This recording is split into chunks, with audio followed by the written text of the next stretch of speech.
I know you gonna dig this. Suntem sătui de probleme și de zile grele. Azi n-am niciuna dintre ele. Nu e una dintre ele. No, no, no, no. Mai știi cum ziceam, câte visam că vom face când vom fi mari. Și câte am pierdut pe drum în goana după bani. Toți așteptam să ne luăm zborul, că ne amăgeam cu viitorul. Dar viața nu înseamnă să aștepți ca furtunile să treacă. E să înveți să dansezi în ploaie loarcă. Când toate vin și pleacă, tu mergi pe drumul tău și mai încearcă. Da, haide să fie cu bună ziua și bine v-am regăsit la un nou vlog. Vă spune, bineînțeles, că Silviu și nimeni altcineva. Haideți că pot și eu să filmez cu camera pe cap, Doamne ajută. Mă lasă și colegul.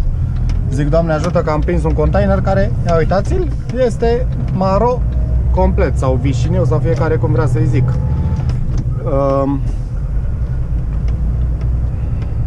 Și am încărcat iar de la Oarja de aici și mă duc către Vamă la ora asta, la ora 17 și 37 de minute.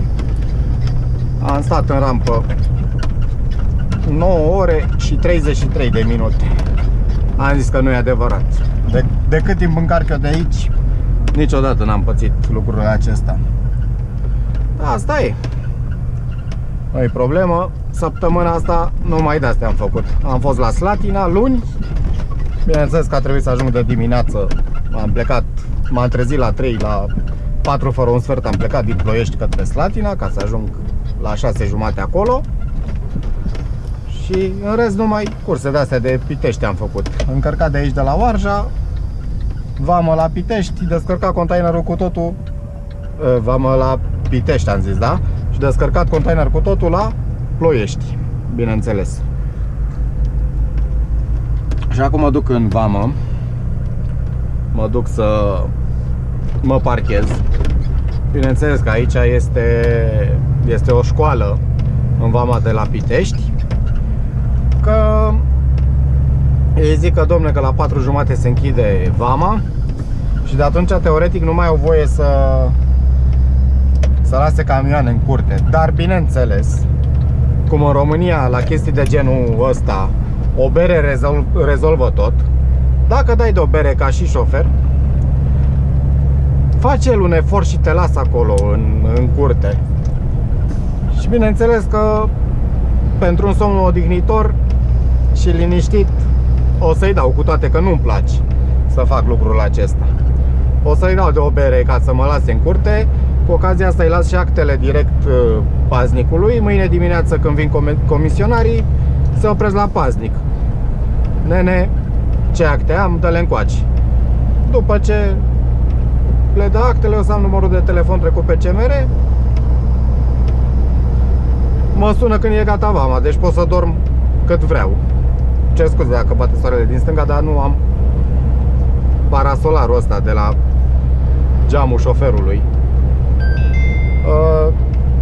Asta e lucru bun. Și decât să dorm pe stradă, să mă vâjie mașinile toată noaptea, să nu pot să mă odihnesc, mai bine îi dau de o bere și dorm în curtea vămii. Să vedem, poate nu e același paznic ca data trecută și poate ăsta nu mai cere. Știți ce zic? Sper să vadă camera bine și încerca să o conectez totuși cu... Ia să vedem. Cu telefonul să vedem dacă se vede cum trebuie. Am să vă dau și o veste, bineînțeles. Maybe later. Am să vă dau și o veste. Urmează să vină și vestea.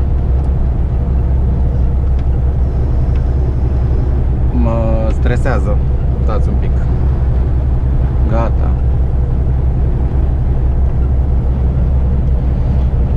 În fine, între timp mergem la Vamă. Că vlogul o să-l continuăm și mâine după ce plec de la Vamă. Să vedem ce se întâmplă. Ideea este că teoretic și practic este ultimul vlog de pe acest Iveco. Mai am mâine de lucru la firmă și gata, am încheiat orice socoteală. și vom vedea ce va fi. Da, se vede bine. Trebuia să stau eu mai pe spate un pic, camera un pic mai jos. Am filmat, ia. E altă viață. Strângem un pic șurubul de la cameră să stea camera fixă. Nu se vede oglinda. De ce oare? De ce oare? Pentru că Silviu stă și se uită în dreapta. Da. Acum e un pic strâmb. Cam așa le facem toate filmate, țaca-paca, fără ascunzișuri. Da, mă scuzați un pic. Întrerupt un pic de telefon, că numai așa se poate la mine. Deci, cât nu filmez, cât nu se întâmplă nimic, nu îmi sună telefonul, nu nimic. Acum încep să filmez cu mesaje, cu telefoane, cu chestii de genul ăsta. Acum iar am oprit conexiunea cu camera. Asta e. Dar acum dacă nu filmez bine, nu filmez bine. Da, ziceam că mi-am dat demisia de aici, nu din motive grave. O să vă explic eu mâine mai multe detalii. Nu o să vă spun în schimb la firma unde mă duc, pentru că voi fi în probă la firma respectivă. Eu, nu patronul mă angajează în probă. Dar oricum, orice contract de muncă are ca perioadă de probă 60-90 de zile. Depinde după caz. Nu știu exact care e criteriul de exemplu, să poți să pui 60 sau 90 de zile de probă, dar oricum ai minim 2 luni, timp în care poți să te hotărăști dacă rămâi sau nu la firma respectivă, poți să pleci fără niciun preaviz. Cam asta e ideea. Eu mă duc printr-o recomandare, nu mă duc la o firmă găsită pe OLX. Sper să fie bine. O să vă țin și pe voi așa la curent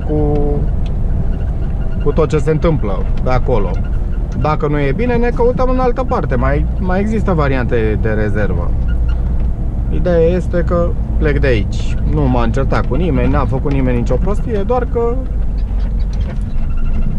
nu mă ascund de voi, au scăzut cursele de Bulgaria, la modul că luna aceasta, adică septembrie, că suntem la sfârșitul lui septembrie, suntem pe 29. Pentru că voi oricum vedeți vlogurile astea foarte mult mai târziu față de data la care filmez eu. Haideți să nu mai fac ca data trecută aici la vamă, să fac stânga.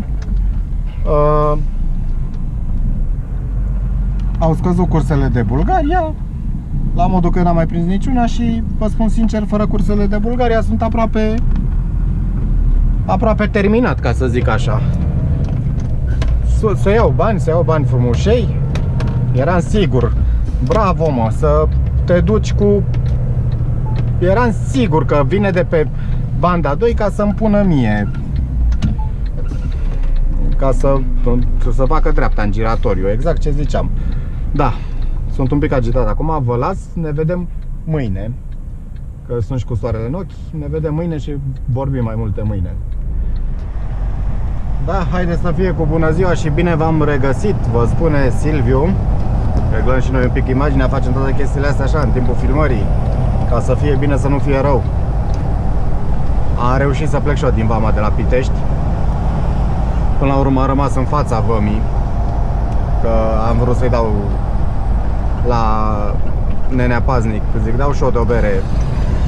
Bagă și pe mine în curte. Nu că nu pot acum, că n-au plecat cine trebuie, că nu știu ce, zic, dar stai așa, că vin să fac vama, am acte de care știi foarte bine că se încarcă, de fapt. Am acte de la o firmă pe care o cunoști foarte bine și știi foarte bine că se face vama aici.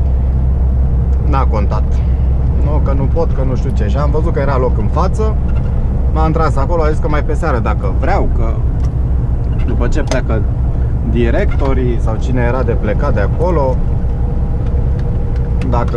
dacă vreau să-i zic și intru, nu-i problemă. Zic, da, las.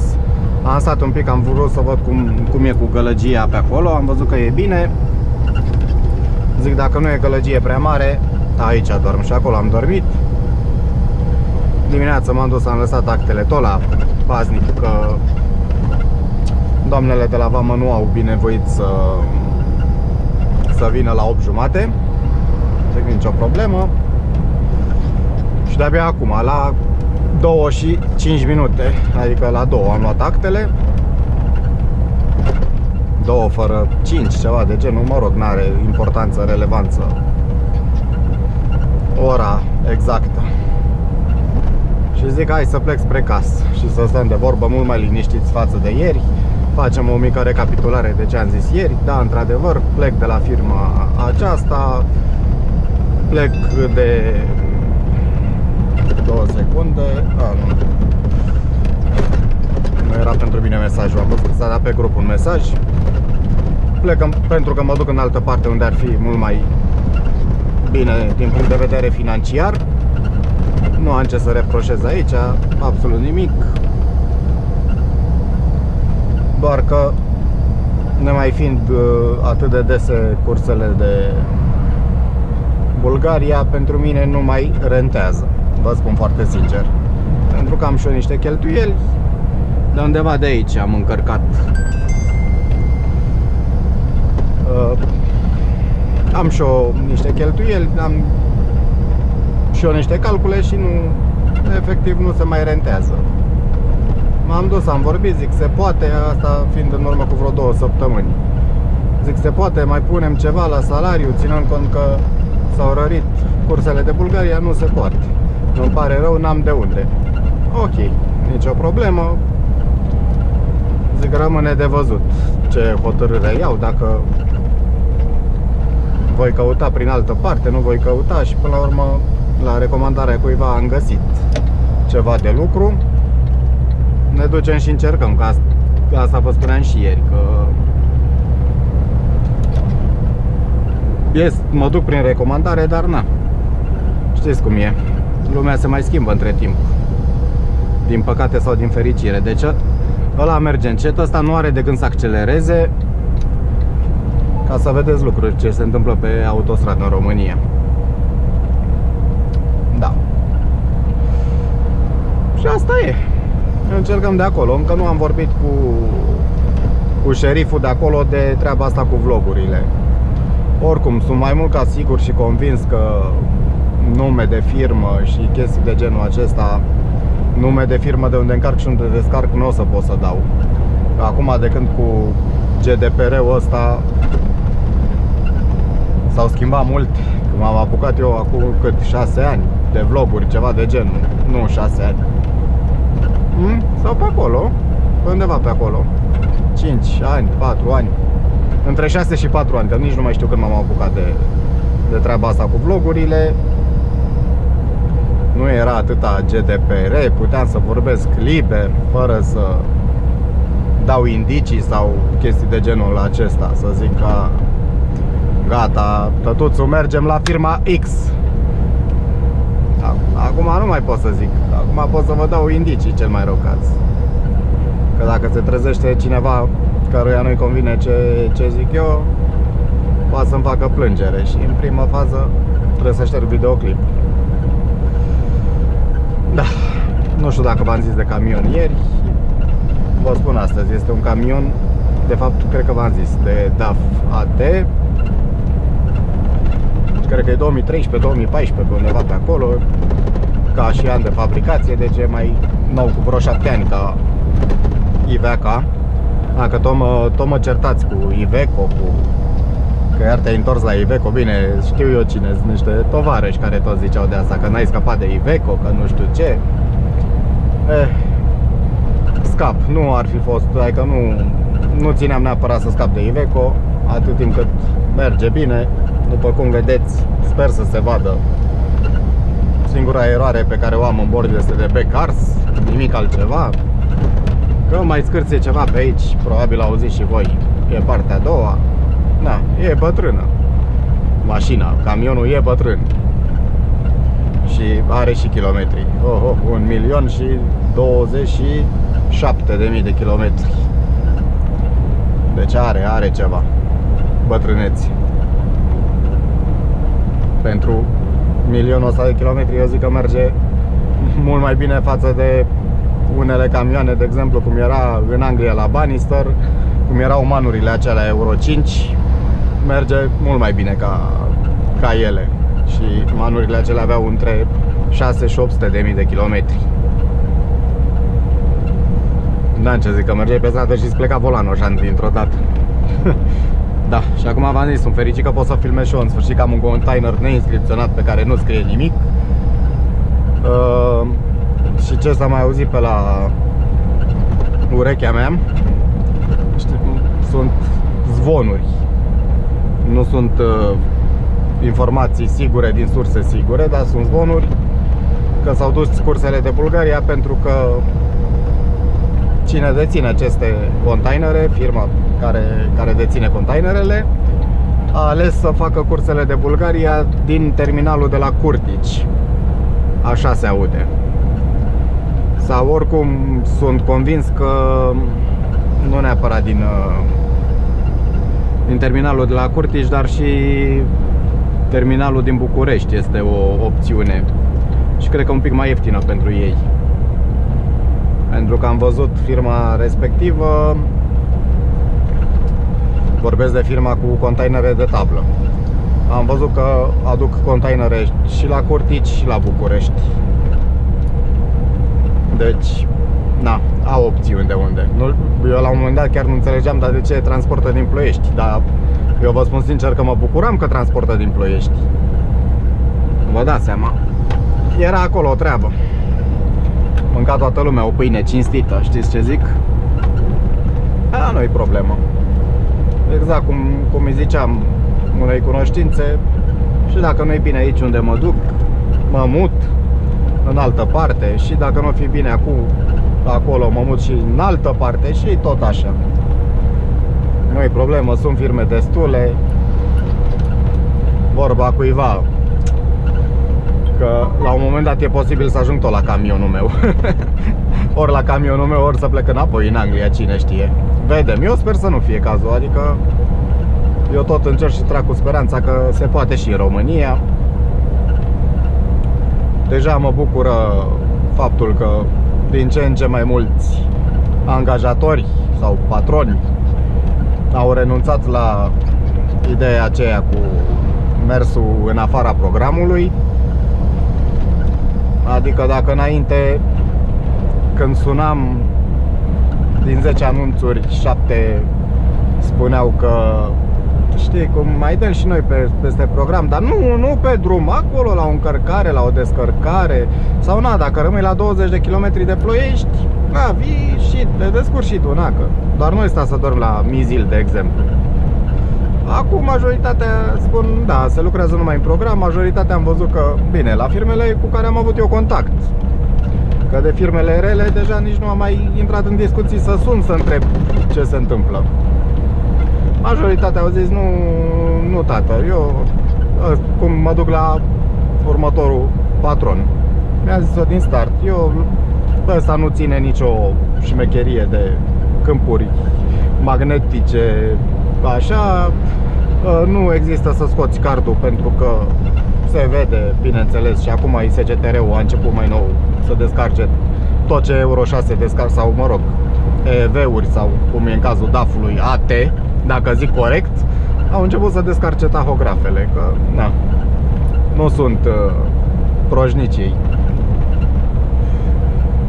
Mi-a zis, dacă s-a terminat programul, ai venit la Ploiești, bine, dacă se termină la București, rămân la București în cursul săptămânii. Dacă se termină la Ploiești și n-am descărcat, are și el permis și card și de toate, vine el, îmi descarcă el camionul. Dacă are ce să încarce, mi-l încarcă, mi-l lasă pregătit pentru a doua zi. Adică e și el conștient că și el mai bagă curse din când în când. Vedem, că știți cum e, la început peste tot e numai lapte și miere. E, zici, mamă, mi-a pus Dumnezeu mâna în cap cu jobul ăsta. Și cu timpul omul se schimbă. Nu zic, poate din cauza banilor, poate din cauza a lucrurilor care se întâmplă în lumea asta, nu zic numai în țara asta, că nu numai la noi se întâmplă. Ați văzut, a explodat motorina într-un an, de la 6 lei și ceva a ajuns și 9 lei și 10 lei de fapt. Au fost benzinerii care au avut 10 lei prețul la litru, că le-a închis după aia e partea a doua, sau 11 chiar. Dar vă dați seama, iar prețurile pe transport nu au crescut proporțional cu motorina, din păcate. Na, la un moment dat începi să te schimbi, să încerci să tragi cât mai mult, se întâmplă. Dar eu ca șofer nu am nicio obligație să accept unele lucruri. Nu vorbesc în cazul de față, că în cazul de față, mulțumesc lui Dumnezeu, nu m-a sunat niciodată șeful sau șefa să-mi zică: da, de ce te-ai oprit? Da, de ce nu știu ce? Da, dă-i și tu, fă și tu, chestii de genul acesta. Nu. Nu-și aveau rost aceste discuții, că am zis-o de mult, eu nu mai tolerez așa ceva. Pentru că, exact cum vă explicam în vlogul trecut, se pot întâmpla multe pe care eu unul nu mi le asum. Să stau să dau un program, să, Doamne ferește, se întâmple ceva și apropo și de faza asta, că eu vlogul ăsta, adică îmi planificasem, zic, în vlogul următor vorbesc și eu de o chestie pe care am văzut-o, o remarc de fapt în ultima vreme în social media, pe diverse grupuri de infotrafic și alte chestii de genul acesta. De fiecare dată când se întâmplă câte un accident cu un camion, mamă, de nu ne înjură lumea și de nu ne face cu ou și cu oțet. Deci aproape că a început să mă streseze lucrul ăsta. A fost zilele trecute pe A3, iar după incidentul cu basculanta, a fost iar un camion care nu se știe ce s-a întâmplat. A pătruns de pe sensul de mers prin parapete, a ajuns pe contrasens, a sărit și prin parapetele de pe marginea drumului până în câmp. Din păcate șoferul a decedat. Să vedeți ce... Și era un șofer la vreo 46 de ani, adică nu era nici dinozaur, dacă putem să-i zicem așa. Nu era nici vreun puștan inconștient, iar dacă putem să zicem așa, că nu toți puștanii sunt inconștienți. Dar așa, ca fapt divers. Mamă, lumea, că ce caută ăștia la volanul camioanelor, că nu știu ce. Dar n-am văzut pe nimeni să se întrebe ce s-a întâmplat. Poate, Doamne ferește, a făcut infart, nu? Că ești predispus și la vârste mai fragede, nu numai de la 50 plus la infart. Poate a fost obosit și a adormit. Cu toate că v-am mai spus vouă sfaturi, da? Nu e nimeni obligat să le urmeze. Nu, v-am mai spus, nu mă dau eu ăla mare și tare, nici de cum, nici n-am de gând să zic vreodată așa ceva. Dar v-am mai spus vouă, sunteți obosiți, trageți pe dreapta, Nani un pic, poate să ardă mama ei de firmă, nu contează. A fost obosit. Omul, când pleacă de acasă, nu prea pleacă în mare parte de plăcere. Într-adevăr, pleci, este o plăcere să conduci un camion pentru cine este pasionat de așa ceva. Deci nu pot să zic că eu, de exemplu, nu plec cu plăcere, nu conduc camionul cu plăcere, îl conduc cu plăcere, dar trebuie să recunoaștem că majoritatea dintre noi, pe lângă plăcerea de a conduce camioane, este și nevoia de bani. Că nu avem de ce să ne ascundem, că ăsta e adevărul. Că dacă s-ar face de mâine încolo salariile de 1400 fix, fără nici un bonus în plus, fără nimic în plus, cum majoritatea încasează pe acte, fără bani la negru peste cei 1400-1500 cât o mai fi minimul pe economie, vă spun eu că inclusiv eu și mulți alții nu ne mai urca la volanul camionului doar de plăcere, bineînțeles. Că să pleci de acasă atâta timp să muncești față de alții 13-15 ore pe zi, pe banii ăștia mai două naibii de plăcere până la urmă, că stomacul nu se hrănește cu plăcere. Facturile nu se plătesc cu plăcerea de a conduce un camion, nu? Deci omul acela probabil pleca de acasă pentru bani, pentru copii, pentru familie, să le fie bine, să aibă un trai decent. Nu se duce nimeni la plimbare cu camionul. Ia, azi ce am chef să fac? Păi aș vrea să mă duc pe la Sibiu. Iau camionul, că mă duc eu cu camionul. Așa, fără sens. Nu. Omul ăla îți aduce și îți face toate necesitățile tale, care nu ești șofer de camion, ca să ne înțelegem cu cui mă exprim. Îți face toate necesitățile alea. Tu când te duci la magazin să-ți iei un suc, păi sucul ăla întâi îți garantez eu că a fost cărat de către un camion de la fabrică către un anumit depozit, către o anumită firmă de distribuție, și de-abia de acolo a fost cărat către magazin cu o tubiță de 3,5 sau cu ce-o fi fost cărat. Dar toate acestea au rolul, adică toate acestea se lovesc de transportul camionului prima dată. Nu zic că noi suntem vai, că fără noi, că sunt multe categorii de muncitori fără de care lumea asta nu ar funcționa cum trebuie. Dar printre acea categorie suntem și noi, șoferii de camion. Și în trafic, respect din ce în ce mai puțin. Haideți să dăm și noi câțiva kilometri mai puțin în jos, că s-a băgat colegul cu cisterna în depășire. Am redus până la 80 de la 85. Îl lăsăm, că na, nu prea este permisă depășirea pe autostradă, dar na. Ați văzut când prinzi câte un turism care se mișcă mai încet ca tine, nu prea poți să stai în spatele lui. Că mai vrei și tu să ajungi acasă, mai ai și un program. În cazul meu nu e cazul de program, că de-abia l-am început. Adică teoretic aș mai avea încă 14 ore jumate de lucru. Că mă duc eu acasă și las containerul și gata, e partea a doua. Sau e posibil să mai am o încărcare la Ploiești, pe care o aveam de ieri, dar în contextul în care veneam aseară la Ploiești. Acum nu știu, o să întreb când ajung, când mă apropii de terminal, o să sun și o să întreb care sunt următoarele dispoziții. Da.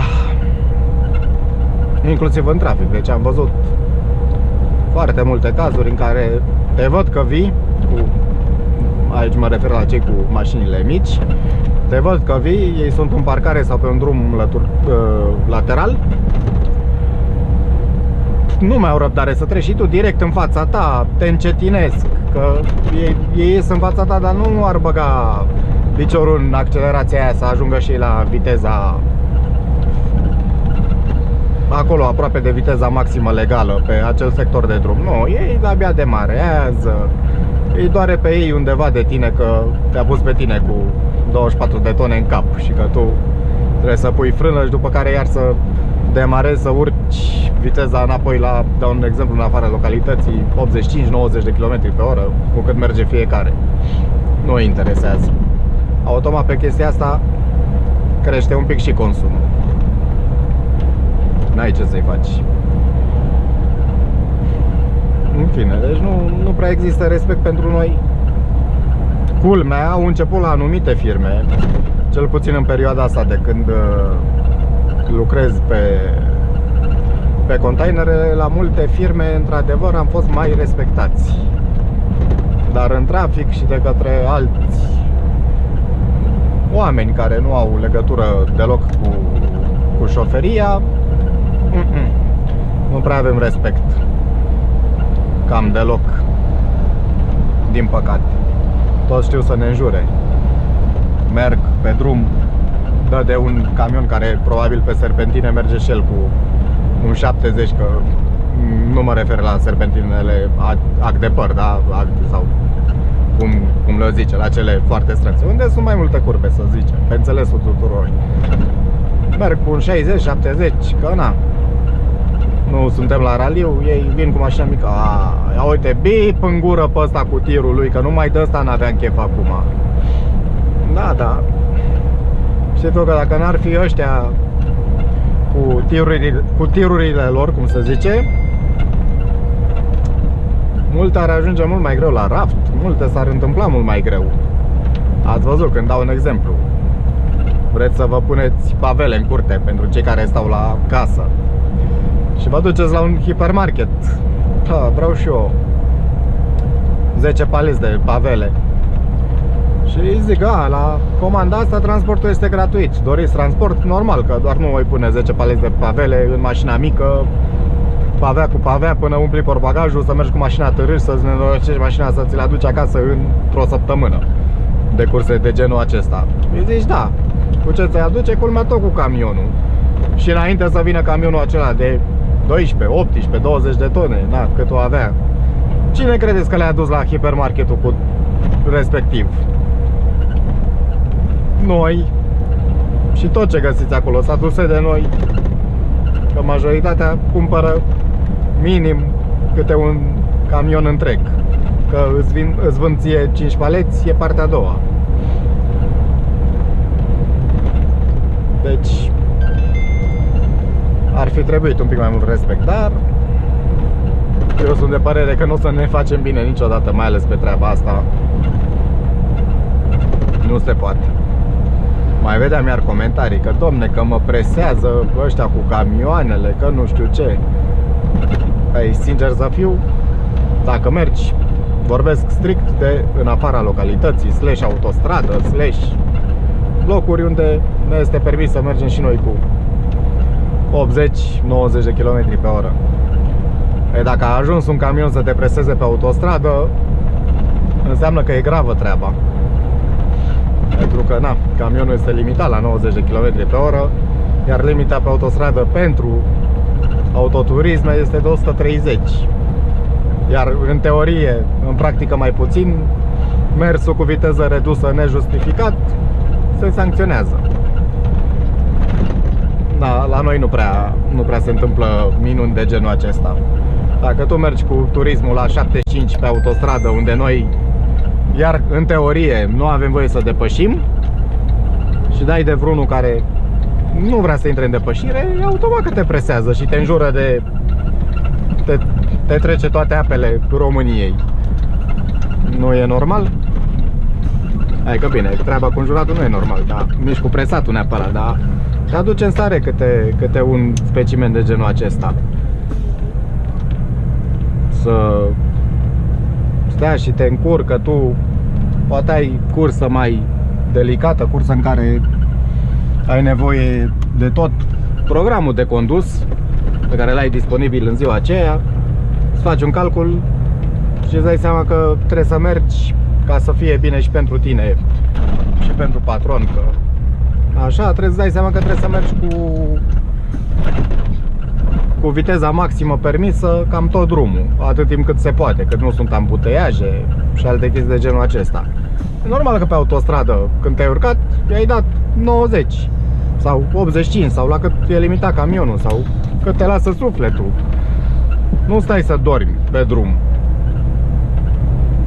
După ce că sunt repausurile astea relativ scurte, mă refer în special la cele reduse de 9 ore, parcă nu-ți vine să ajungi la firma respectivă și să faci fix 9 ore de repaus. Parcă ai vrea și tu să ajungi măcar cu o oră mai devreme. În ora aia apuci tu să mănânci, să-ți faci un minim de igienă și să te bagi la somn să dormi 9 ore complet.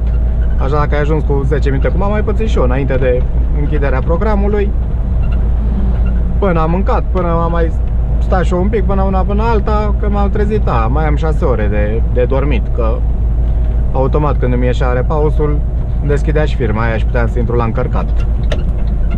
Altă treabă.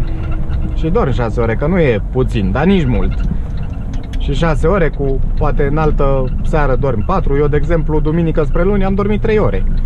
Că duminică am fost la petrecerea de potroace, cum se spune pe aici pe la noi. Nu știu dacă în alte părți îi se spune altfel sau dacă se face după nuntă, gen o petrecere.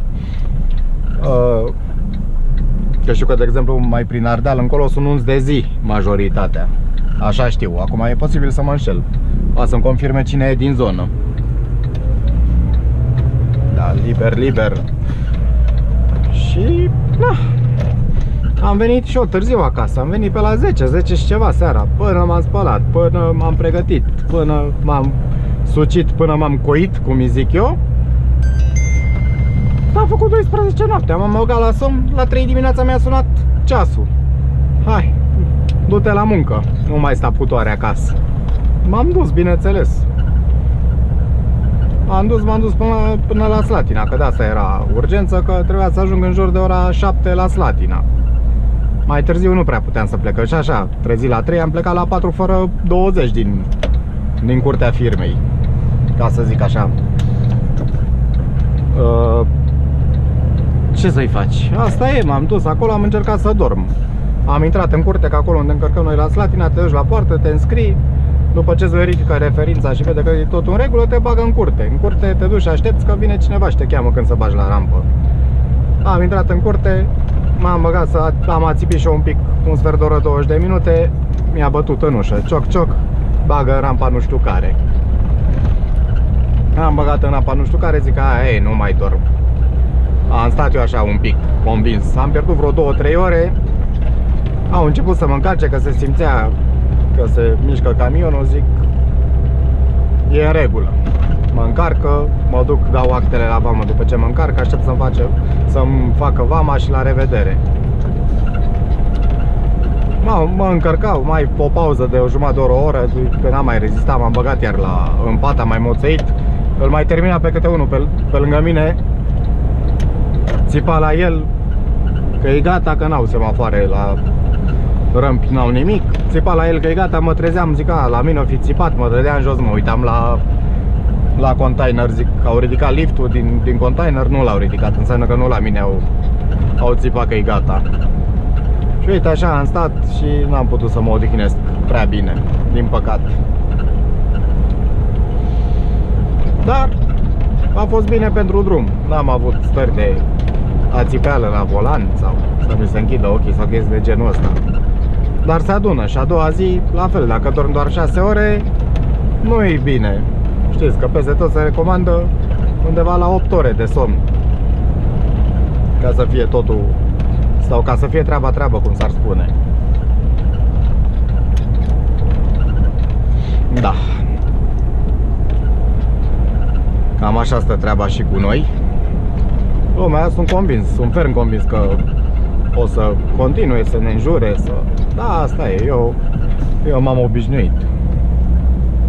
Să vă arăt și rușinea asta de pod, după care închei vlogul și ne vedem din partea cealaltă, sper eu. Adică sper să apuc măcar un vlog să filmez și acolo. Să vă spun, nu-i bine sau Doamne ajută să fie bine, că după cum vă spuneam și ieri, nu-mi place să schimb firmele, dar la nevoie o fac. Și dacă schimb câte o firmă pe lună, poate să mă judece cine o vrea să mă judece. Contează să-mi fie mie bine, știți, că e o vorbă. Decât să plângă mama, mai bine măsa. Cam așa stă treaba. Unde nu e bine, nu e bine. Ia uitați și podul ăsta, nu cred că are un an de când a fost deschis. Sensul ăsta l-au asfaltat, au terminat cu el, momentan mai au pe partea asta la altă. Și nu vă spun că e jale, că în sens invers nu mai circul pe aici. Devierea este pe undeva pe lângă pod, te duci încolo, treci calea ferată și ieși pe unde a făcut domnul cu Dacia aia papuc cu fiare stânga. Deci ești pe undeva pe acolo, pe drumul ăsta dacă se vede. Ăsta circuli și bineînțeles că are restricție de tonaj la 3 tone și jumătate. Adică la revedere. Ca și cu camionul trebuie să te duci până la Pitești, să te întorci la Oarja, cum e în cazul nostru. Sau mai e o șmecherie pe care nu o recomand. Mai în față este un drum cu restricție de 8 tone, care te scoate tot la calea ferată și tot lângă pod aici. Dar nu o recomand. În cazul meu, când am fost la Petrești, era singura opțiune, că doar nu mă duceam până la Pitești sau până la București ca să mă întorc. Vedeți, vă mai spun și chestii rele pe care le fac. Deci nu vreau să aud că eu sunt perfect, am zis vreodată lucrul acesta. Am zis, n-am zis și nu o să zic niciodată. Uite, s-a terminat pandemia de jumătate de an, omul nostru mergea cu masca pe figură, singur în mașină. Hai, dacă mai era cu cineva, înțelegeam, dar singur în mașină, poate strănută volanul ăla și îl infectează. Da, cam asta am avut de spus în vlogul acesta. Vă mulțumesc mult pentru vizualizare. O să încerc ca vlogurile următoare să le fac cu camera pe cap. Sperăm să fie bine, sperăm să-și dea și patronul acceptul.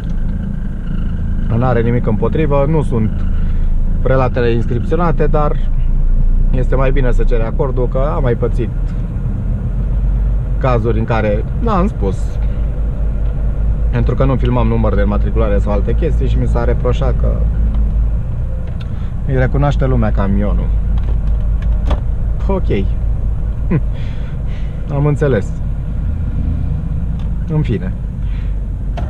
Atât, gata. Mă opresc aici. Vă mulțumesc tare mult pentru vizualizare. Sper să ne vedem și la vlogul următor cu toții.